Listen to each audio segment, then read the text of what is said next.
Firefighters are on the scene of a fire at the U of I. It broke out at the frat house at the corner of 4th and John Street. Go ahead and take a look at the video just minutes after the call, just before 9 o'clock.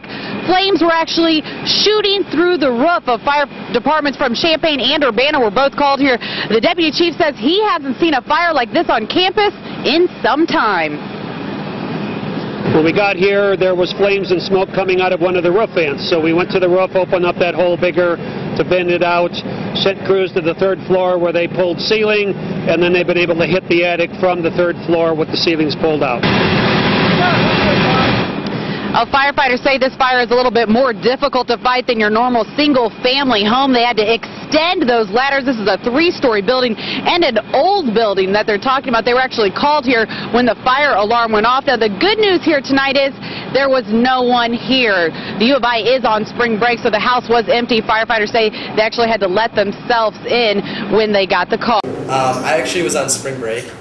I was in my apartment, and I was sitting down at dinner, and I was about to go out to Senior Frogs, and I got the call that someone was like, "Yeah, I heard something about the house being on fire. Can you find out about this, whatever?" So obviously I freaked out. I was in Los Angeles Wednesday morning when I heard that the house caught on fire. I got a phone call actually from a kid that was studying abroad, and he told me that the house had caught on fire. And I had no way of really knowing if that was true besides calling around and asking other people what they had known about it. When the fire happened, I was in Florida on spring break with the club baseball team, and we were playing baseball. I heard about the fire just through word of mouth. Since I'm the chapter treasurer, I was getting calls from a lot of people asking about it, but to tell you the truth, I didn't even know really what was going on, but just through phone calls and texts and stuff. Well, we're not sure exactly the extent of the damage in terms of cost. We were fortunate that it was limited. I mean, the fire department got to it soon enough, so it contained it to the point where it was, you know, it wasn't a total loss for the house. But we're thinking, the original estimate said 200,000. That was what was reported. It's going to be more than that. I mean, I've already had numbers that are a little bit over 200,000. So I'm thinking it's probably going to be closer to 300. My first thought was, how are we going to find a place for 60 people to live with 6 weeks left in the semester? You know, when most apartments have been filled and the dorms are, you know, mostly filled. Where are these kids going to go?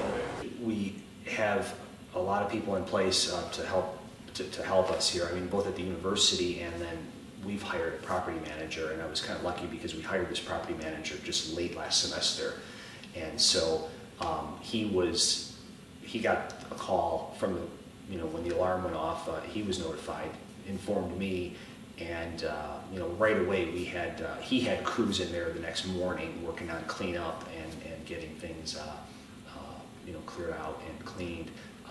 The university was also really responsive too, because we had a lot of issues involving the members. We had 57 guys living in the house who needed to be moved into different housing, and so the people at U of I Housing were really helpful. They were on site right away. We also have the Office of Fraternity and Sorority Affairs, and the assistant dean there was on site, and as well as the emergency dean, sort of saying, you know, let us know what we can do to help if there's students that need special assistance. It was mainly the 3rd floor that got most of the damage. The ceiling was pretty much ripped apart, and actually probably most of the damage was due to the fact that the firemen just pumped water into the house to put it out, so the 3rd floor was flooded, and lots of people's stuff was ruined and wet, and people lost computers and stuff like that too. So. Tons of my clothes and like my bedding and stuff, my furniture, lost like 2 couches. And I was like down the hall from where it happened, but just from like the smoke, like I paid a fortune getting my stuff like dry cleaned, like my clothes dry cleaned. Since the fire, it's obviously spread our chapter across campus a lot more because we're not all living in one central location. The first couple of weeks we had chapter at different sorority houses. We had chapter at the Tri-Delt house once and the Gamma Phi house another time.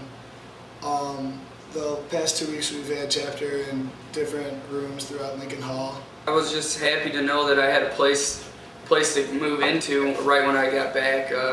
Some guys jumped on the ball on that pretty fast, but some of the kids were sent back to the dorms and stuff, and I was fortunate enough to be set here in this nice park. It kind of affected us a little bit this year because we couldn't do our annual philanthropy, our Deltona, in the spring semester, but if they have the house up to standard, everybody can live in the fall, I think that it might benefit us. I think what happens is organizations that go through situations like this that are challenging and sort of try people's patience and try people's ability to deal with problems, it usually brings them together and makes them stronger in the long run. And I think that's what's going to happen with us. I mean, I think we've had a lot of guys, students who have stepped up and kind of taken on leadership that they never thought that they would have to